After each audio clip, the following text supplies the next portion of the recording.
Om Shanti, and welcome to this special conversation on the topic of spiritual makeover. And to discuss this, we have with us today Brother Ken. Brother Ken is an Australian who's been living in Brazil for many years. He has worked with big organizations throughout the world. He is also an author who has written 15 books in various languages. He's also a musician. He is a Raj Yogi for last 43 years, and presently he has been serving as the coordinator of our centers in South America. Om Shanti, and welcome to the studio, Brother Ken. Om Shanti, it's really nice to be here. Very nice to to see you again. Brother, when we talk about a makeover for a common person, it is more at the physical level, everything related with our physical personality, be it a hairstyle or a wardrobe or perhaps a change in job. What do you understand by a spiritual makeover? I think there are some similarities, but there are also some differences. Like people may want to change their hairstyle or their appearance, do some cosmetic surgery or something, because they're tired of, looking at the same face in the mirror. Mm-hmm. But, there are a few things we can't change. We can't change our age, even if you've put lots of creams and powders and stuff on your face. You won't change your age. Even if you, put some dye in your hair, it's just superficial. Mm-hmm.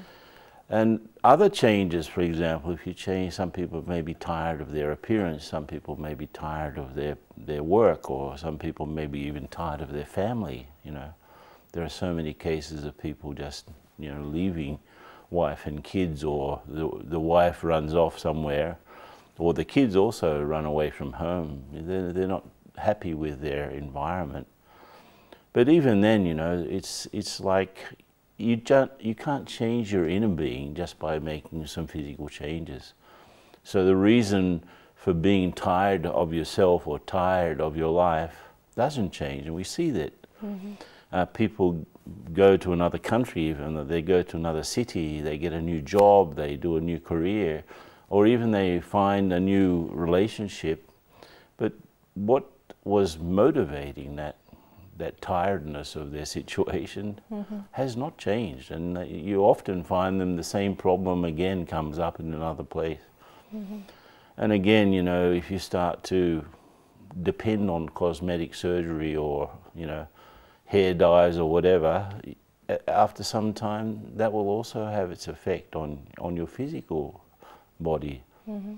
But a spiritual change, it could be even more deep. It could be more lasting, mm-hmm. but it also could be, temporary. So, mm-hmm. Some of the things that you can change immediately. You start meditating. I remember when I started to meditate, I think just in the first month after starting to meditate, there were so many changes in my attitudes and behavior.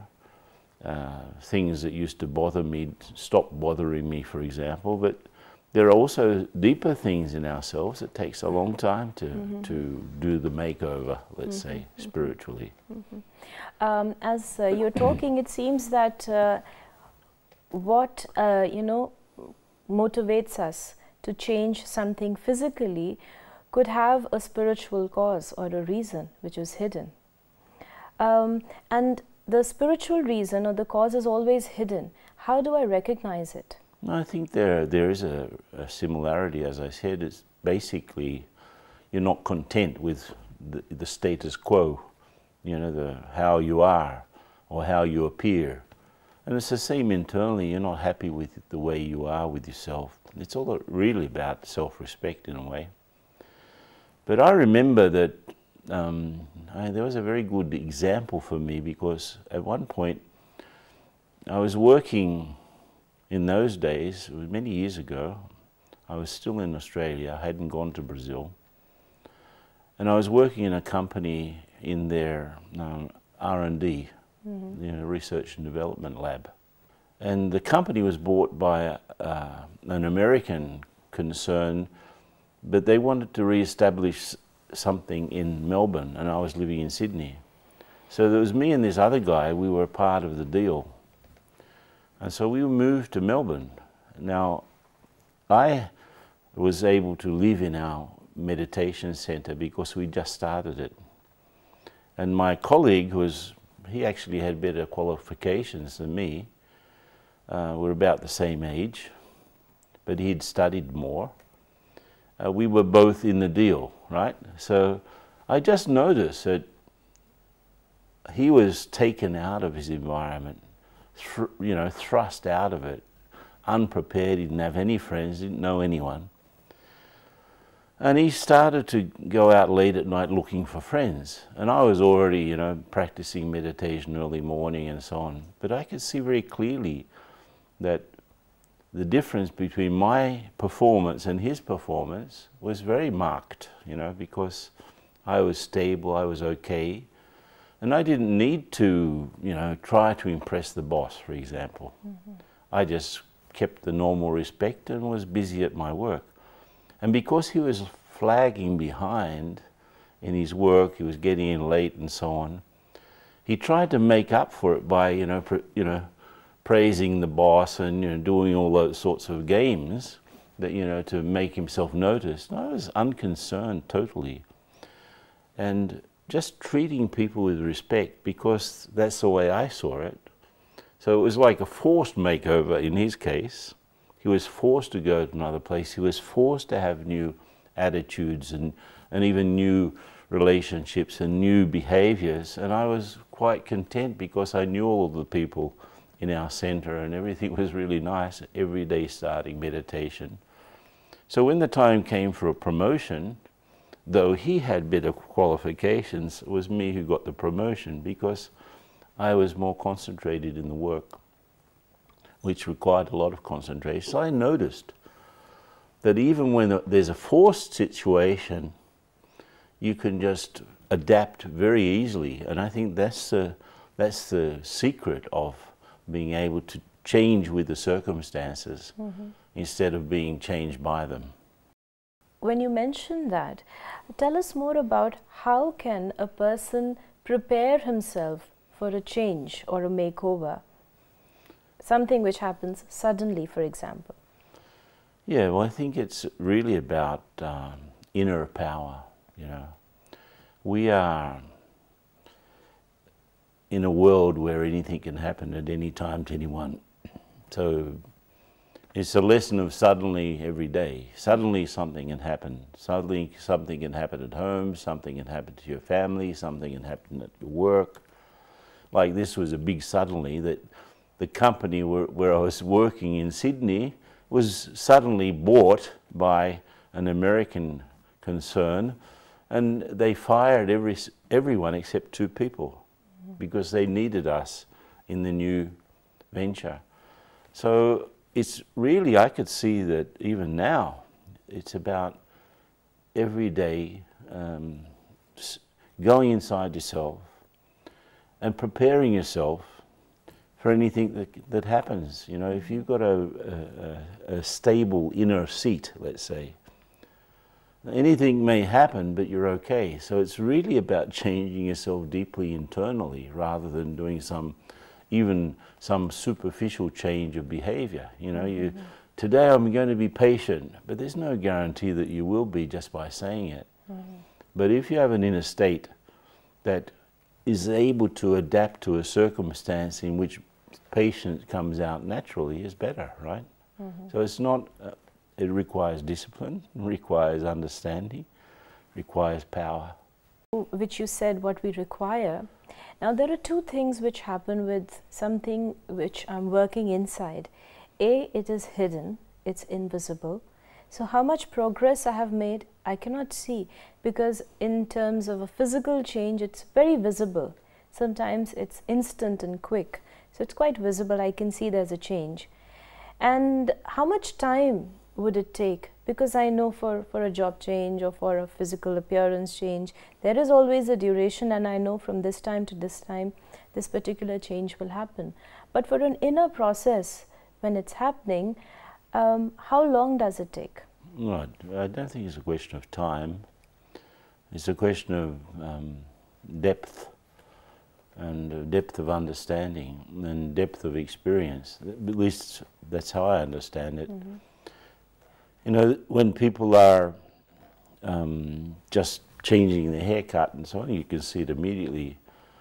But if you change a place, for example, change of circumstance, it takes a while to adapt. Mm-hmm. And as you say, some things, when your spiritual nature changes, people will note it. They'll probably start to think, you know, what are you taking? You know, how come you're so calm? And I found that to be so useful. In fact, in my work as a consultant was absolutely, I think what I use more is my internal understanding of myself, more than externally understanding the situations. Because I found that when I was calm, I could see what the problem was more clearly than someone who wasn't calm. So people would notice that. Now, how long does that take to develop? It's hard to say. As you say, it's not immediate. It really comes into play. You can't fool yourself, right, about a real deep inner change. And there are some things about our behavior that we can change, which you could say they are changeable. And there are some deeply rooted things that may be coming from previous births that are so deeply ingrained in us, they take a lot of time to work out. And they're even harder to recognize.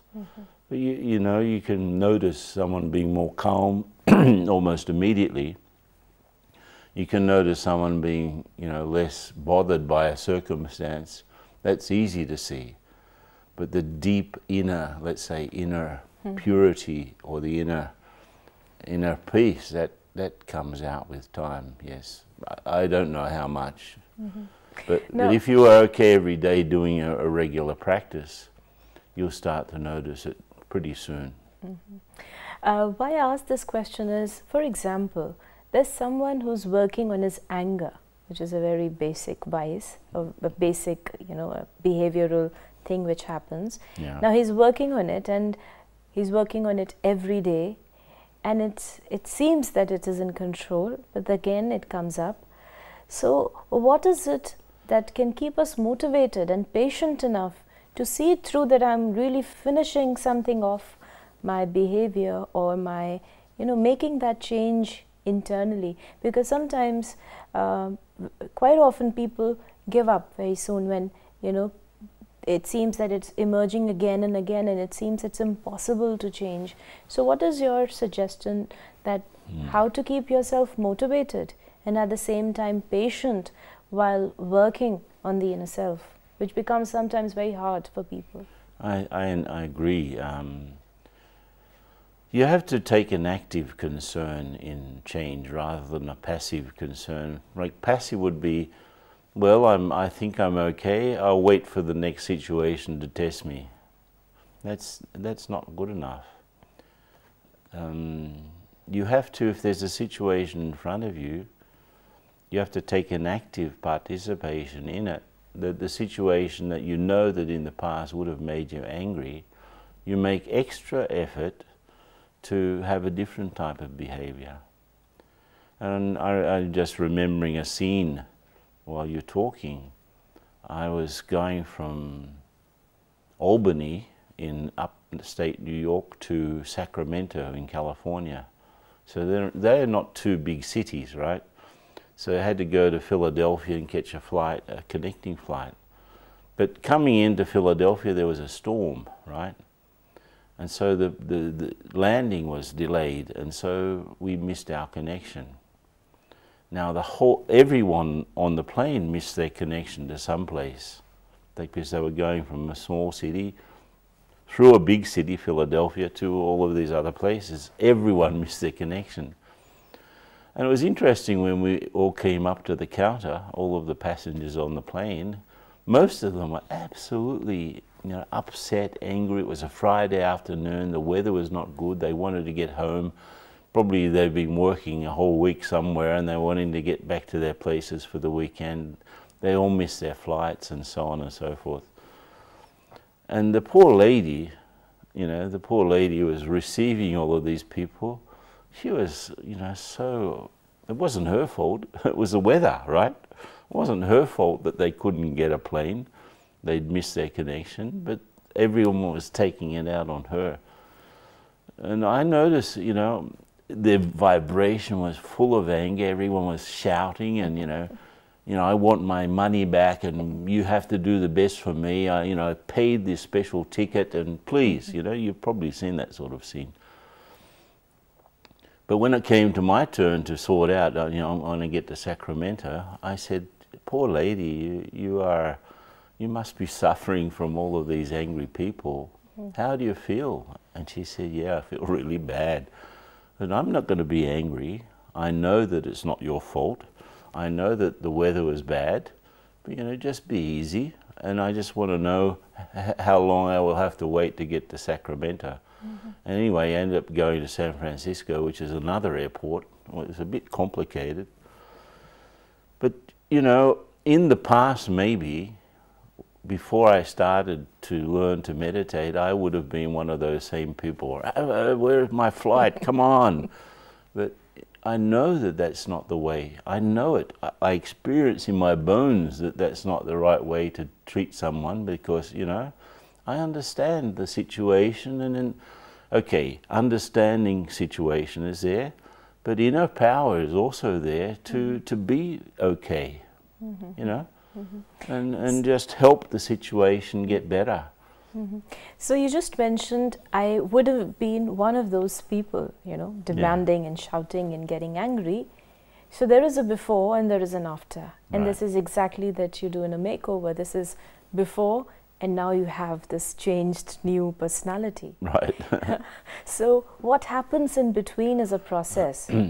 So can you tell us the process of the change? What is that process which brings about this newer personality, a pleasant personality? Well, there is a before and an after, but there's also a during. During, right? yes.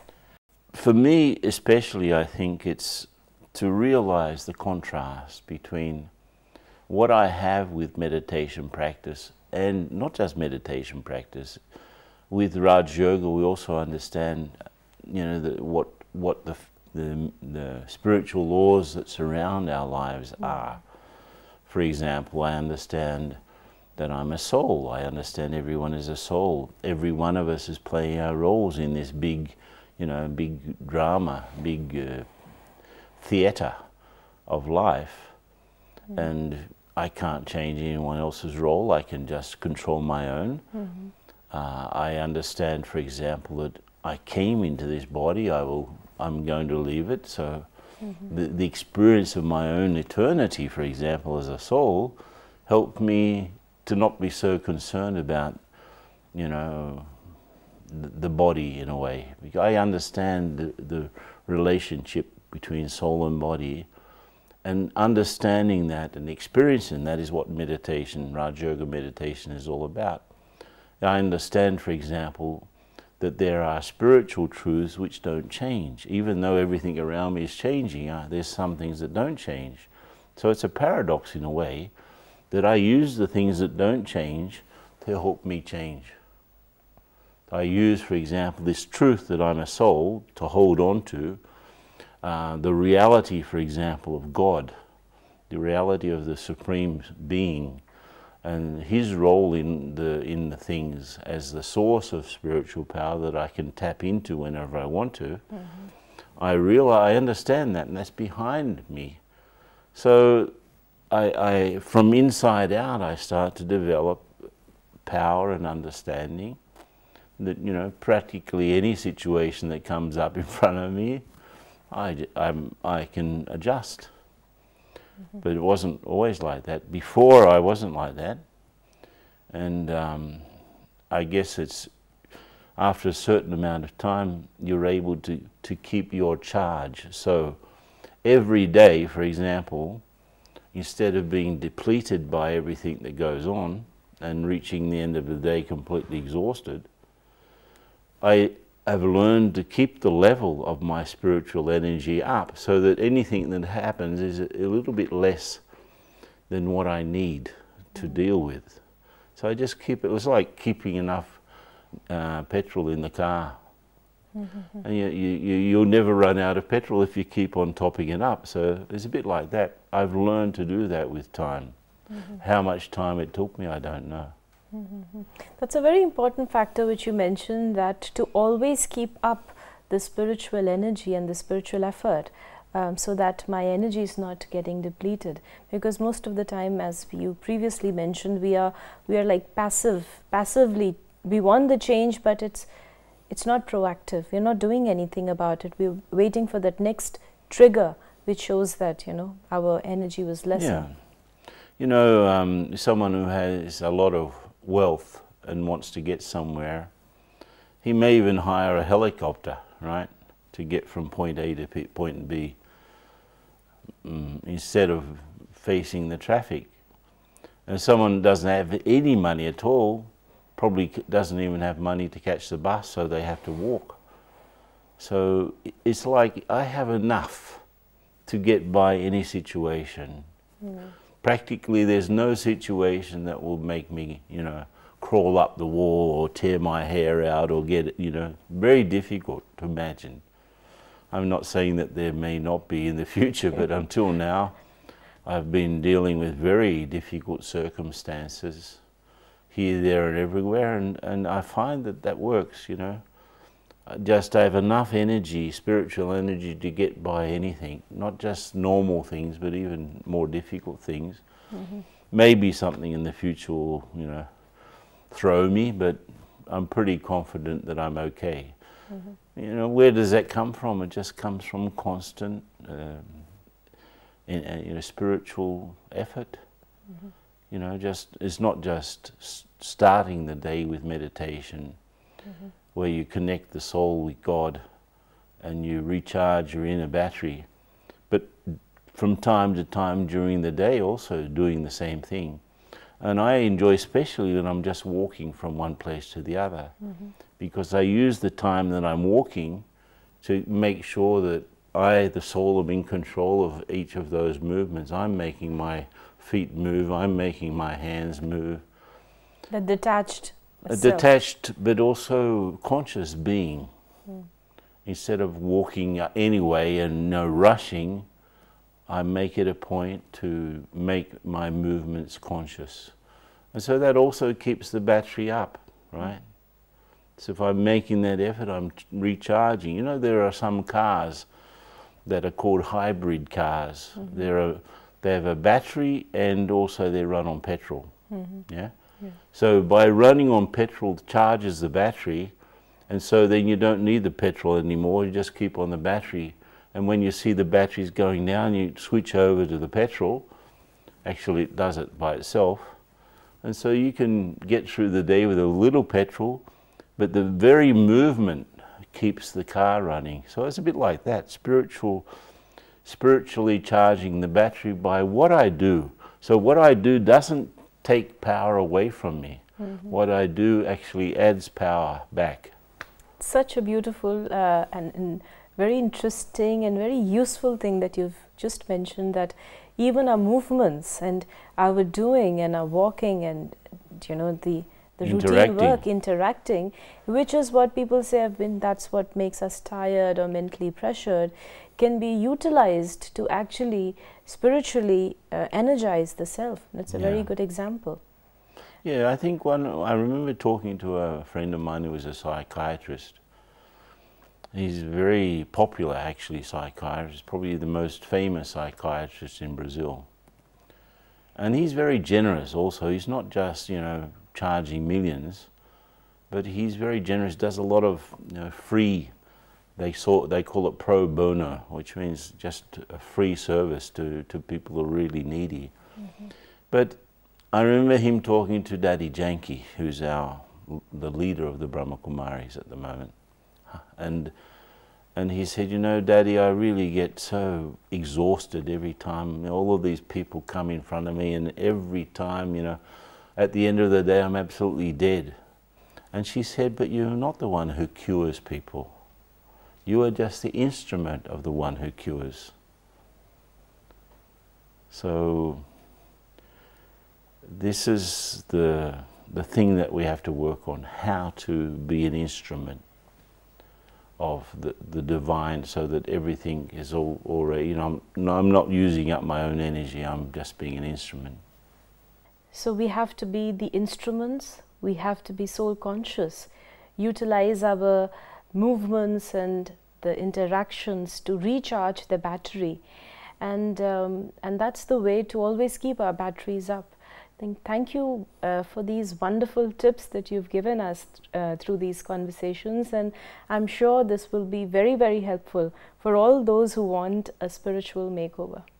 Yeah, we have an expression, when you change the world, and that's the sort of makeover we want. Mm-hmm. So change yourself to change the world. Thank you very much, Brother Ken. Thank you. Om Shanti. Om Shanti.